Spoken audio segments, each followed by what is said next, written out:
কোটালীপাড়ায় 10 মণ পচা ও মৃত গরুর মাংস জব্দ, বিক্রেতাকে জরিমানা। আইটিভির গোপালগঞ্জ প্রতিনিধি রিকি শেখের পাঠানো তথ্য ও ভিডিওচিত্রে বিস্তারিত।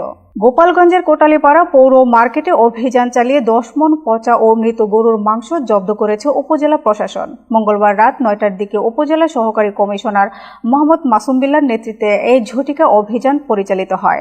অভিযানের সময় অস্বাস্থ্যকর ও মৃত পশুর মাংস বিক্রির দায়ে মাংস বিক্রেতা আলী আকবর গাজীকে 5,000 টাকা জরিমানা করা হয়। জনস্বাস্থ্যের ঝুঁকি বিবেচনায় জব্দকৃত মাংস তাৎক্ষণিকভাবে মাটি চাপা দেওয়ার নির্দেশ দেয় ভ্রাম্যমাণ আদালত।